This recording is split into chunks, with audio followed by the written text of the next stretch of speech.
Hello everyone, welcome to Prelims FOMA. This initiative has been brought to you by Aptitude Academy for Civil Services, and my name is Shahid Datta. I am the faculty for Geography and Environment at Aptitude Academy for Civil Services. So in this initiative, we are looking at 5 questions which have been asked in the previous year UPSC Prelims examination every day.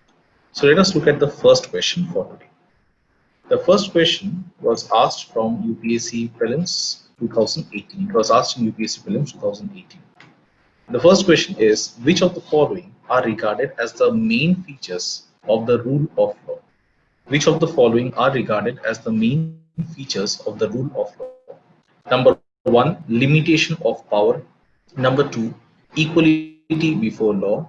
Number 3, people's responsibility to the government. And number 4, liberty and civil rights. The question is, which of the following are regarded as the main features of the rule of law? Number 1, limitation of powers. Number 2, equality before law. Number 3, people's responsibility to the government. And number 4, liberty and civil rights. So let us look at the options that we have. The right answer is C, that is 1, 2 and 4 only. 1, 2 and 4 only are limitations of power, 2, equality before law, and 4, liberty and civil rights. Okay. So if we look at the main features of the rule of law, number 1, there should be limitation of power. Number 2, there should be equality before law. And number 3, there should be liberty as well as civil rights should be there. Now let us look at the explanation part as well. Fundamental rights which are enshrined in Part 3 of our Constitution, it is a restriction on the law-making power of the Indian Parliament. Okay, it is a restriction on the law-making power of the Indian Parliament. The state has got no power to deprive a person of his life and liberty without the authority of law. The second meaning of the rule of law is that the government should be conducted within a framework of recognized rules and principles which restrict the discretionary powers. So here if we look at the first one, limitation of law.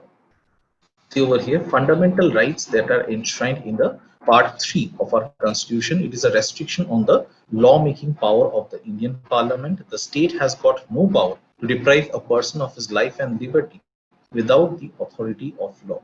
The second meaning of the rule of law is that the government should be conducted within a framework of recognized rules and principles which restrict discretionary powers. So from here you can understand, number 1, limitation of power is an important feature of the rule of law.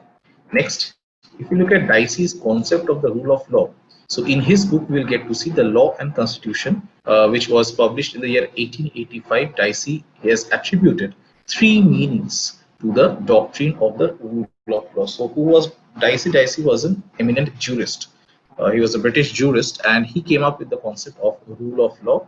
And in his book, which is called as the Law and the Constitution, we get to see that this book was published in the year 1885.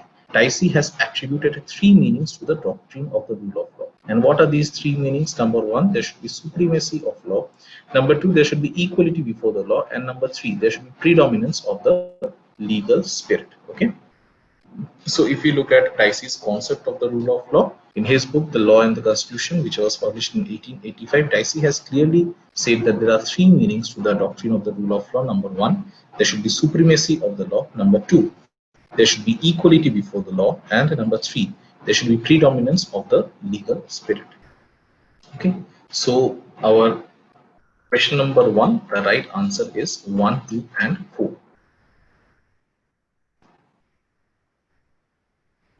Now moving on to question number 2.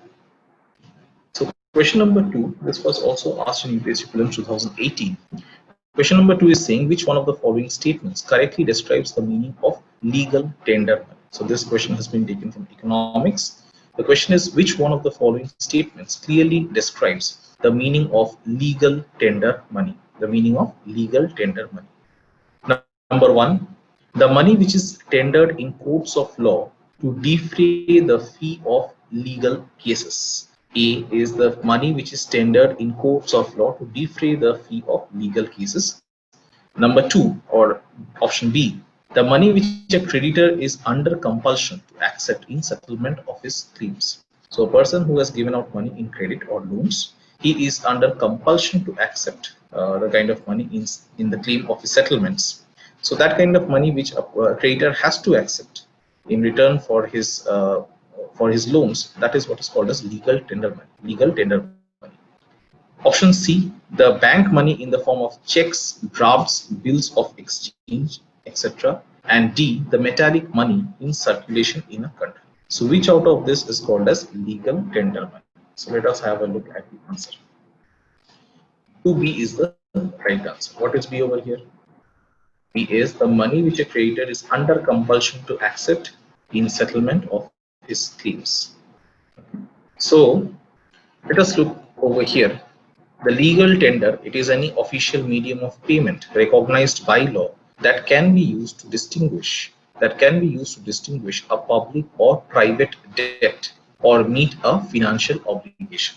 Once again, a legal tender is any official medium of payment. A legal tender is any official medium of payment recognized by law that can be used to extinguish a public or private debt or meet a financial obligation. A creditor is obligated to accept legal tender towards the repayment of a debt. Legal tender can only be issued by the national body that is authorized to do so. Okay. So what is legal tender? Legal tender is any official medium of payment which is recognized by law that can be used to extinguish a public or private debt or meet a financial obligation. A creditor is obligated to accept legal tender towards repayment of a debt. Legal tender can only be issued by the national body that is authorized to do so. So this is legal tender, and we get to see that a creditor is bound to accept, is compelled, or it is under compulsion to accept the legal tender in return of his loans which he has given out. Now moving on to the next one, that is question number 3, and this question was also taken from UPSC Prelims 2018. It was asked in UPSC Prelims 2018. The question is asking if a commodity is provided free to the public by the government. If a commodity is provided free to the public by the government, then A, the opportunity cost is 0. B, the opportunity cost is ignored. C, the opportunity cost is transferred from the consumer of the product to the tax-paying public. And D, the opportunity cost is transferred from the consumer of the product to the government. Let us see this once again. If a commodity is provided free to the public by the government, then the opportunity cost is 0. B, the opportunity cost is ignored. C, the opportunity cost is transferred from the consumer of the product to the tax-paying public. And D, the opportunity cost is transferred from the consumer of the product to the government. So which out of this is correct? So answer is C. What is C? That the opportunity cost is transferred from the consumer of the product to the tax-paying public. That is C. Let us try to understand this. Opportunity cost, it is the cost of choosing one alternative over the other and missing the benefits. One alternative over the other and missing the benefits offered by the foregone opportunity, investing or otherwise. Let us go through this once again. Okay, what is opportunity cost? It is the cost of choosing one alternative over the other and missing the benefit offered by the foregone opportunity, investing or otherwise. Opportunity cost refers to a benefit. The opportunity cost, it refers to a benefit that a person could have received but gave up to take another course of action. That is what is called as opportunity cost. So let's say if there are two options in front of you and you're taking one of the option, then whatever you are losing out for having given up on the other option is what is the opportunity cost. Now stated differently, an opportunity cost represents an alternative given up when a decision is made. Opportunity cost is also called as the economic cost. It is also referred to as the economic cost. So see over here, if a commodity is provided free to the public by the government, then what is happening? Then whatever opportunity cost was involved, that is being transferred from the consumer of the product to the tax-paying public. Okay. So that is what is happening. Moving on to the fourth question. This was also asked from this was also asked in UPSC Prelims 2018. This is also from economics, and the question is asking increase in absolute and per capita real GNP. Increase in absolute and per capita real GNP, that is gross national product, do not connote a higher level of economic development. Increase in absolute and per capita real GNP does not connote a higher level of economic development if a industrial output fails to keep pace with agricultural output. B. Agricultural output fails to keep pace with industrial output. C. Poverty and unemployment increases. And D. Imports grow faster than exports. Once again, increase in the absolute and per capita GNP, gross national product, do not connote a higher level of economic development if, so you see per capita GNP, real GNP, that is increasing. So not only per capita real GNP, but also we get to see absolute real GNP, that is also increasing. But despite of increase in the GNP, we still get to see that there cannot be higher level of economic development in which of these cases. A. Industrial output fails to keep pace with agricultural output. B. Agricultural output fails to keep pace with the industrial output. C. Poverty and unemployment increases. And D. Imports grow faster than exports. So let us see the right answer. Answer is C. That is C over here, as you can understand, is poverty and unemployment increases. So even if GNP is increasing, still if we get to see that poverty and unemployment are also increasing at the same time, then we can see that economic development is not taking. Maybe economic growth is taking place, but development means an overall development. But that is not happening if you have unemployment increasing. Okay, so if unemployment and poverty keeps on increasing, we definitely cannot say that there is economic development taking place, even if economic growth takes place. So an essential aspect of development is to enable the higher number of people to experience the fruits of development. That is what is necessary. If you have to have development, then it is necessary that more and more number of people should experience the fruits of development. Concepts of per capita income, per capita GDP, or per capita NSDP, okay, are not able to capture this aspect of development because they only track the figures. They are not capturing the essence of development, that is whether that development is reaching more and more number of people. That is not being tracked if you're only tracking the GDP.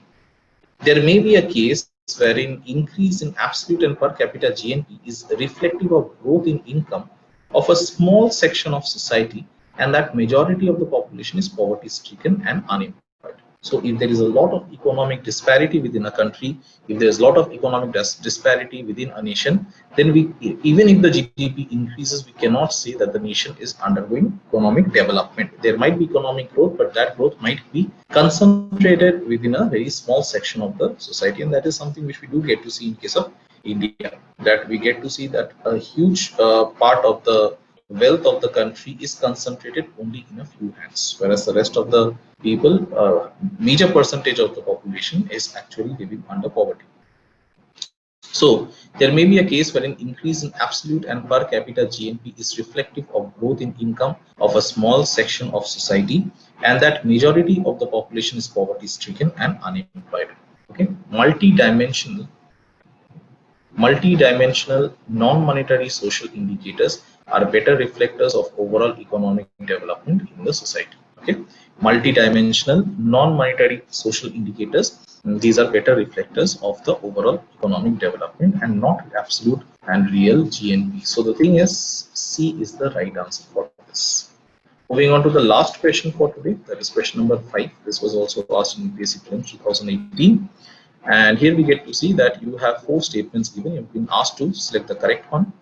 The statement given is human capital formation. Human capital formation as a concept is better explained in terms of a process which enables, number 1, individuals of a country to accumulate more capital.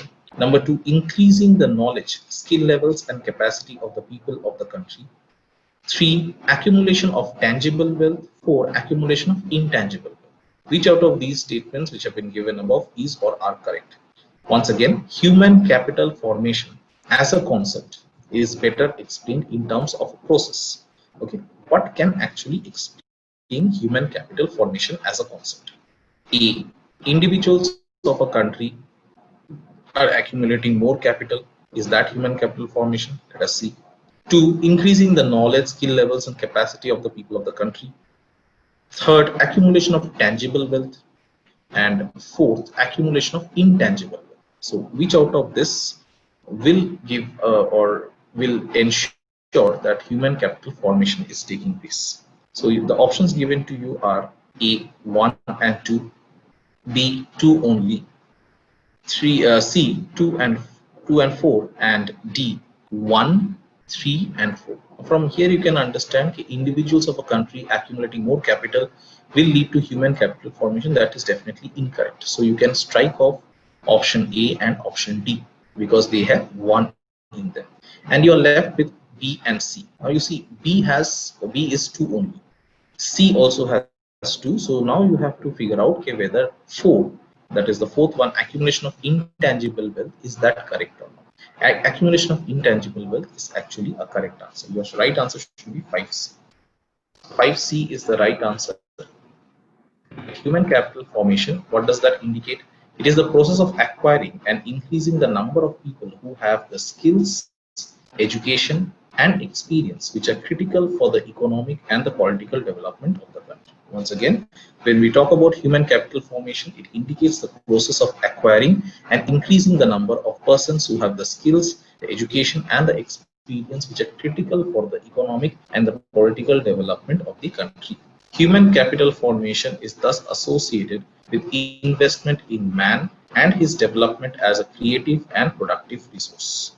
So human capital formation, what does that indicate? It is thus associated with investment in man and his development as a creative and productive resource.